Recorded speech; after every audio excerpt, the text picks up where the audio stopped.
인사할까요? 할렐루야. 할렐루야. 한 주간 평안하셨습니까?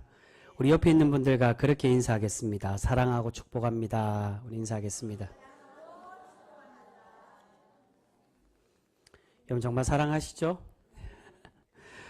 여러분 우리는 하나님께서 서로 허락해 주시고 맺어 주신 신앙의 가족들입니다. 우리가 그렇게 하나님께서 은혜로 맺어 주신 관계임을 기억하고 감사하며 서로 사랑하고 섬기는 그런 복된 성도 우리 모두가 되실 수 있기를 주님의 이름으로 축복합니다.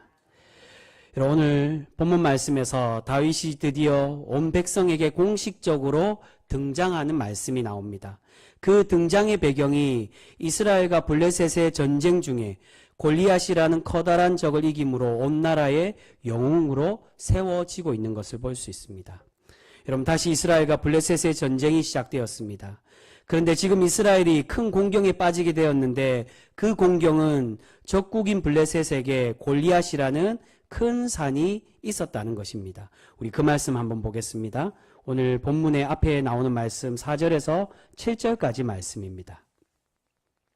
오늘 같은 17장의 초반에 4절에서 7절까지 말씀 우리 화면으로 준비되어 있습니다. 우리 같이 읽겠습니다. 시작.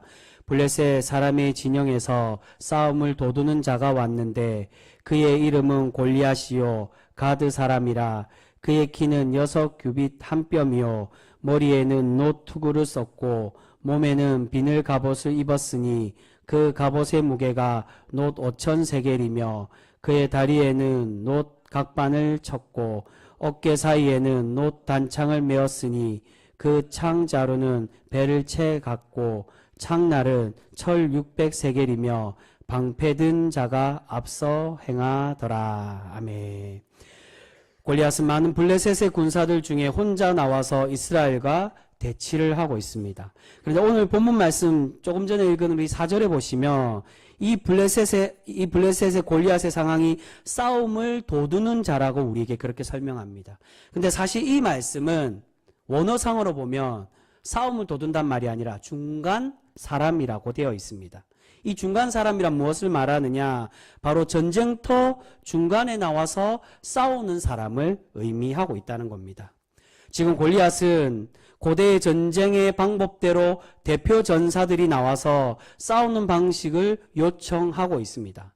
우리가 고대 전쟁 영화나 아니면 고대 전쟁의 이야기를 보면 1대1로 나와서 싸워서 전쟁을 판가름하는 전투를 종종 볼 때가 있습니다. 이렇게 전쟁하는 이유가 서로 피해를 최소한 줄이고 여러 사람이 죽지 않도록 1대1로만 싸워서 이 전쟁을 끝내기 위한 방법이고 또한 손쉽게 이 전쟁을 끝내기 위해서 이러한 1대1의 방법을 자주 사용하는 것을 볼 수 있습니다. 그런데 그 1대1의 싸움은 나라의 대표 전사, 오늘 본문 표현에서 보면 중간 사람, 중앙에 나와서 싸우는 사람들이 나와서 그렇게 싸우자고 지금 골리앗은 제안을 하고 있는 것입니다. 그런데 이스라엘은 이런 골리앗의 요청에 어떻게 대응하고 있습니까? 전혀 그것에 반응하지 못하고 그 앞에 나서는 사람이 아무도 없습니다. 여러분 왜 그럴까요? 왜 아무도 나서지 않습니까? 바로 골리앗이 너무나도 막강했기 때문입니다. 도대체 골리앗이 어떤 사람이기에 아무도 나서지 못하는 사람일까요? 못하고 있었을까요? 조금 전에 함께 읽은 4절에 보시면 후반부에 어떻게 되어 있습니까? 키가 몇이라고 설명합니까? 6규빗하고 한 뼘이 되었다라고 말씀합니다. 여러분 한 규빗은 30cm에서 50cm 사이 정도라고 말합니다. 이 규빗은 보통 사람의 팔꿈치까지의 길이를 말합니다. 손에서 팔꿈치. 근데 사람마다 이 길이가 차이가 있기 때문에 최소 30cm에서 50cm 사이의 길이로 그렇게 이야기를 합니다. 그런데 6규빗하고 한 뼘이니까 최소한 2m에서 최대 3m가 넘는 그러한 장신이었다는 겁니다. 거기에다가 이렇게 큰 체구를 가지고 있다 보니까 그 힘도 대단했던 것을 알 수가 있습니다. 5절에 보시면 갑옷의 무게가 어떻게 된다고 말합니까? 놋 5천 세겔이라고 말씀하는데 이 무게는 지금의 우리의 단위로 57kg 정도, 쌀 20kg 푸대에 3푸대 정도 가까이 되는 그러한 무게를 갑옷 무게만 그렇게 몸에 지니고 있었다는 겁니다. 갑옷만 그렇게 되었던 거지 또한 무엇을 가지고 있었습니까? 투구도 있고 다리 보호대와 또한 무기까지 함께 다 들고 엄청난 무게를 이 골리앗이 들고 있었다는 겁니다. 그 말은 골리앗은 키와 몸집만 큰 것이 아니라 힘이 엄청난 장사였다는 것을 우리에게 말씀하고 있다는 겁니다. 그리고 7절에 보시면 창날은 1600세겔이라고 되어 있습니다. 이 1600세겔이라는 말은 다 모든 이 갑옷과 모든 자신을 보호하는 것은 다 노수로 되었지만 이 창날은 철이었다라고 말씀합니다. 여러분, 당시에는 청동기 시대에서 철기로 넘어가는 그러한 시대였습니다. 그런데 당시에 블레셋은 많은 병사들이 철 무기로 무장하고 있었다라고 그렇게 얘기합니다. 그런데 이스라엘은 어땠을까요? 이스라엘은 이 과도기의 시기였기 때문에 모든 사람들이 다 철 무기를 가지고 있지 못했습니다. 그래서 이전에 말씀해 보면 누구만 철 무기를 가지고 있었느냐? 왕이었던 사울과 그의 아들 요나단만 철로 된 무기를 가지고 있었다라고 성경은 우리에게 말씀하고 있습니다.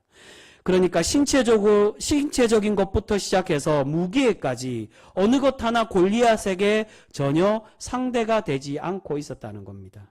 그래서 이스라엘이 어떻게 하고 있습니까? 지금 골리앗이 이스라엘을 조롱하고 또한 모욕해도 이스라엘에서 누구도 나서지 못하고 벌벌 떨고만 있었다는 것입니다. 우리 그 말씀 보겠습니다. 8절 말씀입니다. 8절 말씀 우리 같이 보겠습니다. 시작. 그가 서서 이스라엘 군대를 향하여 외쳐 이르되 너희가 어찌하여 나와서 전열을 벌였느냐? 나는 블레셋 사람이 아니며 너희는 사울의 신복이 아니냐? 너희는 한 사람을 택하여 내게로 내려보내라. 아멘. 여러분, 여기서 나는 블레셋 사람이고 너희는 사울의 신복이란 말은 나는 블레셋의 자유인이지만 너희는 어떻다는 겁니까? 사울의 종과 같이 자유가 없는 그러한 종이라고, 종처럼 그렇게 구속되어 있고 부리는 자라고 이 이스라엘 백성들, 이스라엘 군대들을 조롱하고 있었다는 겁니다. 그런데 이렇게 조롱하는데 8절 초반에 이스라엘 백성들이 어떻게 하고 있었다고 말씀합니까? 전열을 버리고 있었다라고 그렇게 표현합니다. 이 말은 골리앗은 대표 전사로 혼자 나와서 싸우자고 제안하지만 이스라엘은 무서워서 누구도 혼자서 나서지 못하고 전체 군대가 전열을 갖추고 방어만 하고 있었다는 것을 우리에게 말씀하고 있습니다. 근데 여러분, 이렇게 무서워하던 사람들 중에 누가 포함이 되고 있습니까?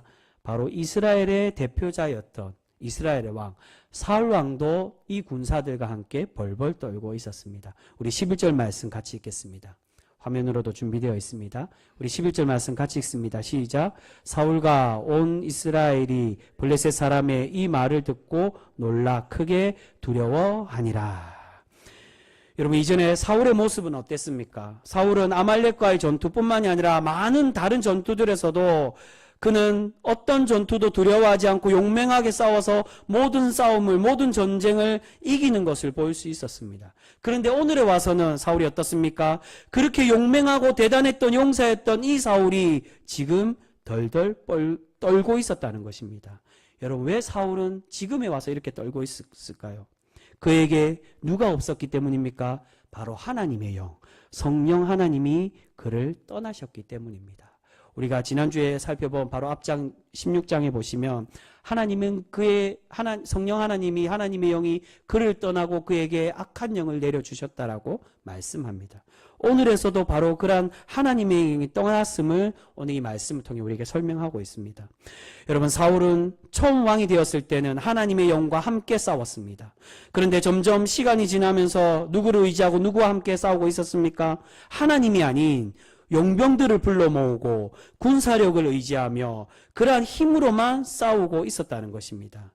거기다가 결정적인 사건인 아말렉과의 전투에서 하나님 앞에서 큰 실수를 범하고 자신의 그러한 잘못을 저질렀음에도 회개하지 못함으로 하나님은 사울의 곁을 떠나시고 그를 왕으로 버리시겠다라고 그렇게 말씀하고 계십니다. 여러분, 그 대신에 누구에게, 하나님은 누구와 함께 하신다라고 오늘 우리에게 말씀합니까? 바로 새롭게 세워질 왕, 바로 다윗과 함께하고 계심을 우리에게 보여주고 계십니다.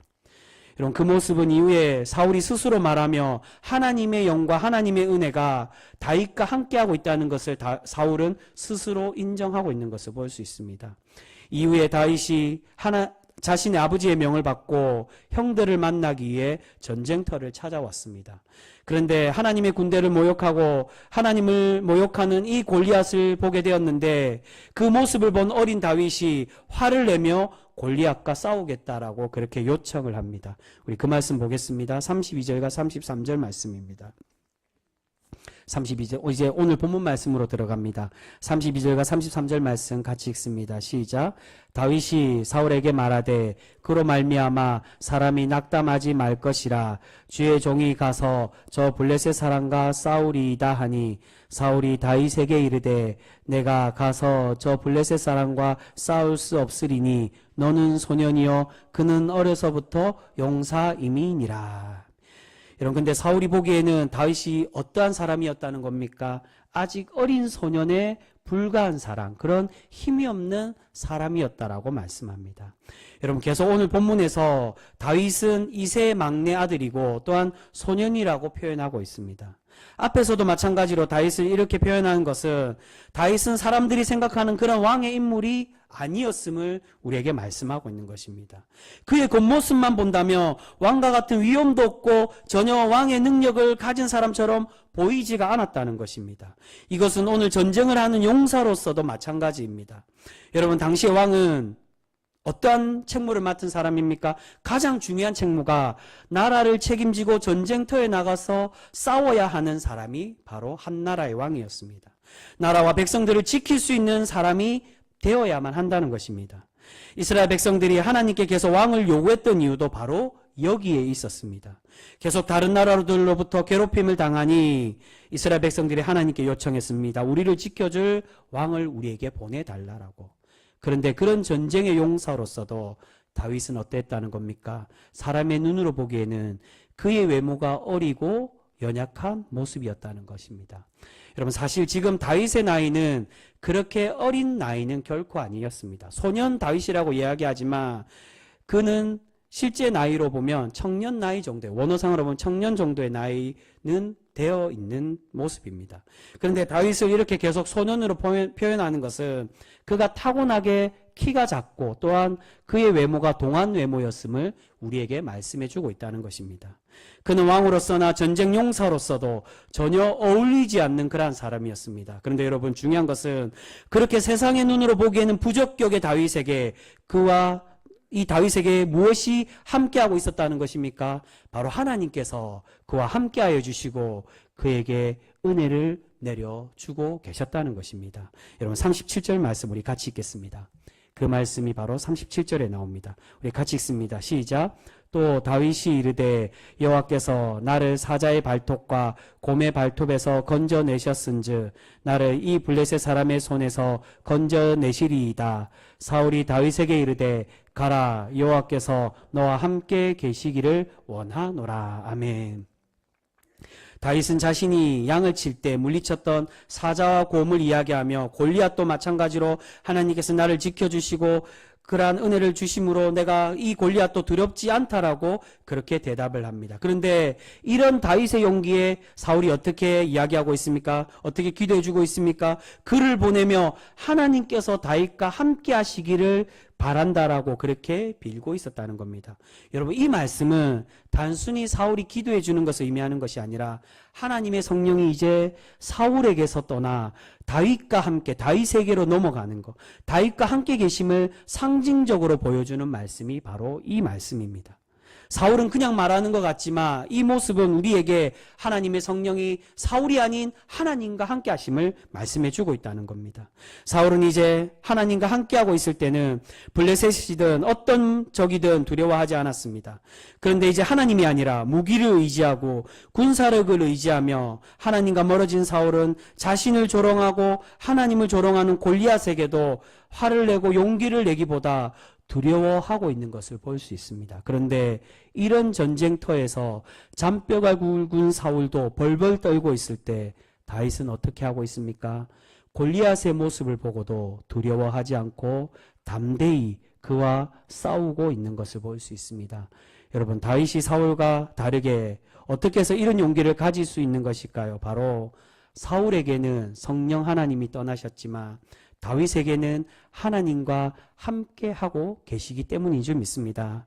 여러분, 이러한 사울과 다윗의 차이는 계속해서 나오는 것을 볼 수 있습니다. 우리 그 말씀 보겠습니다. 38절에서 40절까지 말씀입니다. 38절에서 40절 우리 같이 읽습니다. 시작. 이에 사울이 자기 군복을 다윗에게 입히고 노투구를 그의 머리에 씌우고 또 그에게 갑옷을 입히매 다윗이 칼을 군복 위에 차고는 익숙하지 못하므로 시험적으로 걸어보다가 사울에게 말하되 익숙하지 못하니 이것을 입고 가지 못하겠나이다 하고 곧 벗고 손에 막대기를 가지고 시내에 매끄러운 돌 5을 골라서 자기 목자의 제구 곧 주머니에 놓고 물매를 가지고 블레셋 사람에게로 나아가니라. 아멘.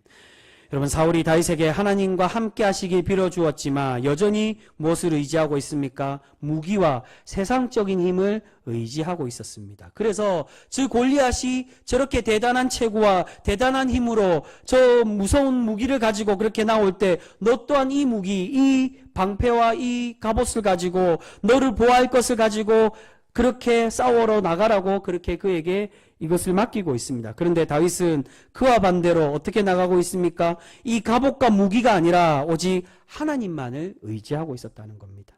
자신의 전신갑주는 세상이 주는 그러한 갑옷이 아니라 하나님임을 다윗은 고백하고 있는 것입니다. 40절에 다윗이 사울의 무기 대신에 물맷을 가지고 싸우는 것도 마찬가지입니다.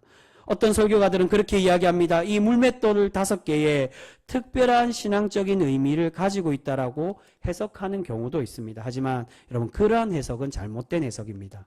그 말이 맞다면 무엇을 의미하는 것입니까? 지금 다윗이 비록 사울의 무기는 의지하지 않지만 다윗이 무엇을 의지하는 것과 같습니까? 물맷돌이라는 이 보잘것없는 무기를 의지해서 이 골리앗과 싸워 이긴 것처럼 비춰질 수 있다는 것입니다.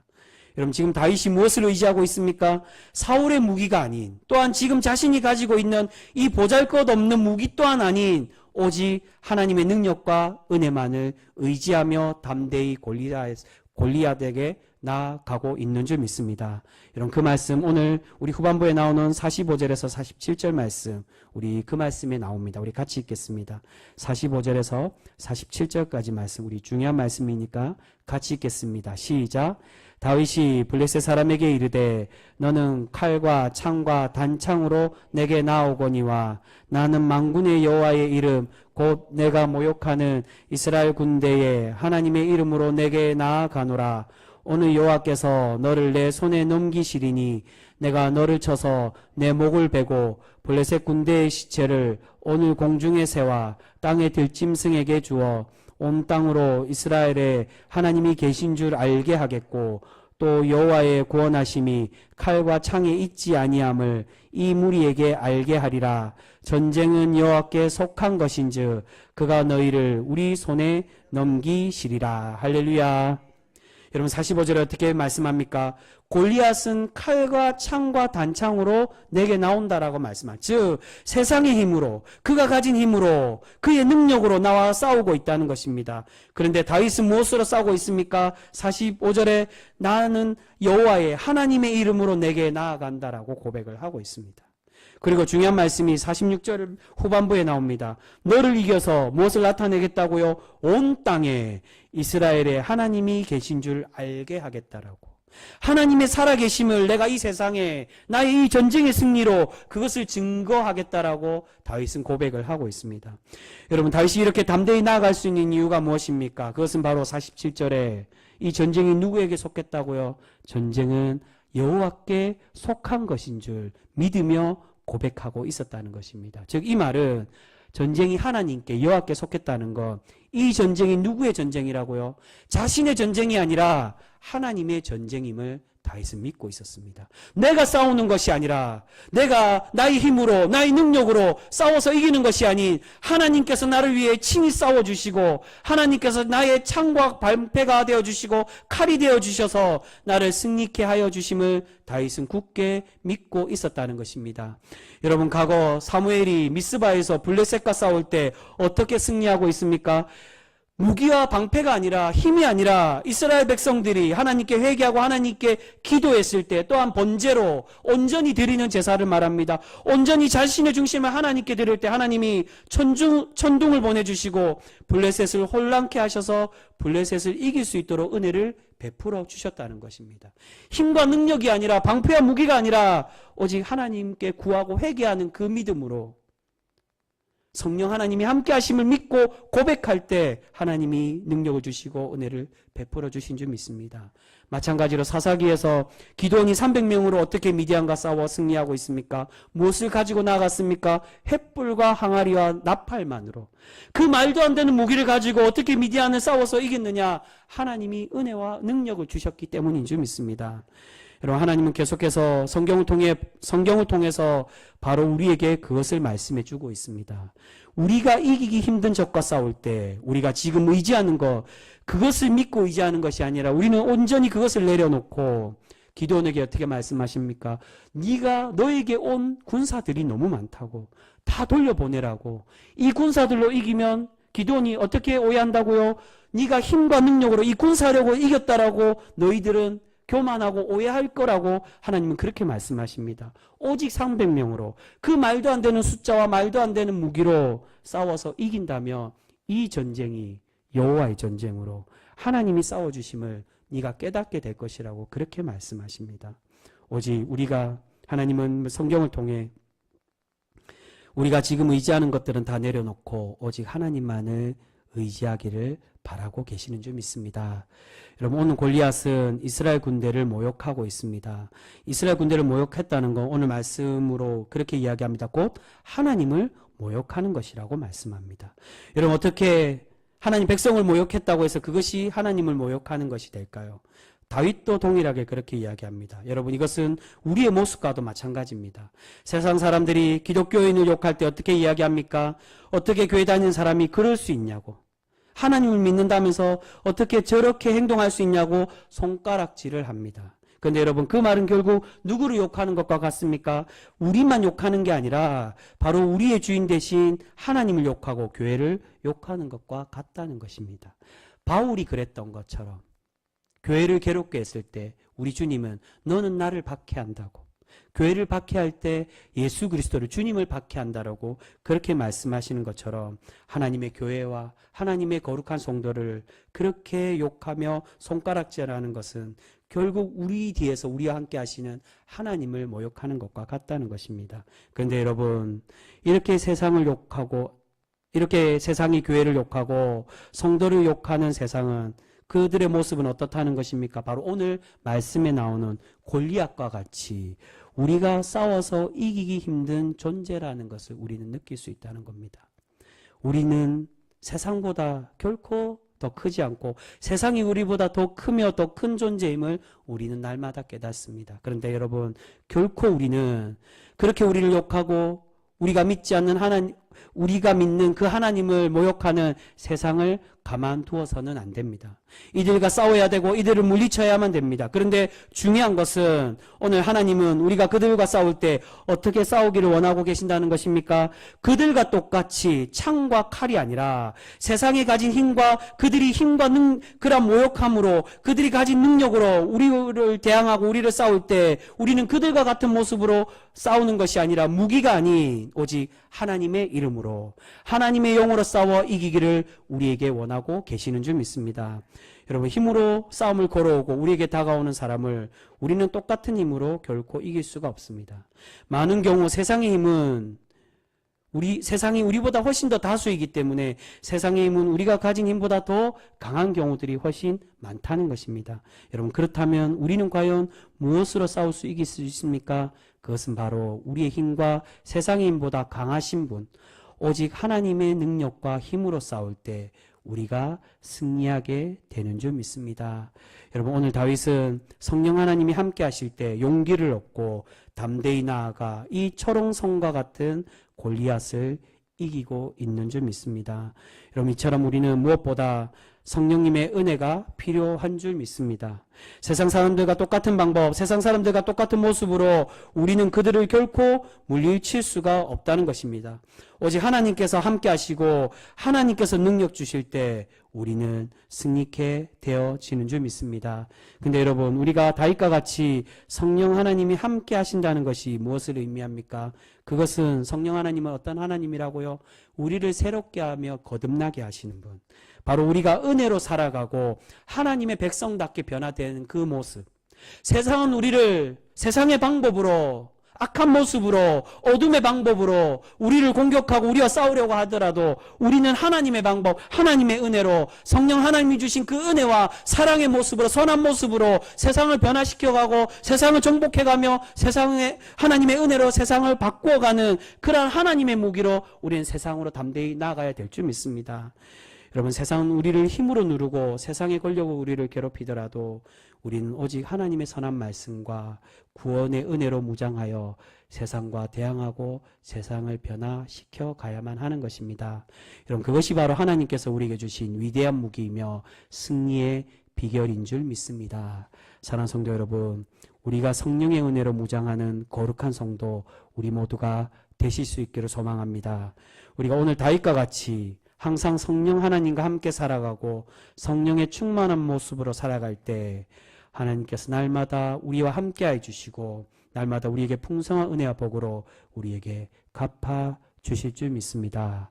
아무쪼록 우리가 그렇게 하나님의 성령의 충만함으로 날마다 체험받아 하나님께 칭찬받는 그러한 거룩한 성도로 살아가실 수 있는 우리 귀한 복된 성도 모두가 되실 수 있기를 주님의 이름으로 축복합니다. 기도하겠습니다.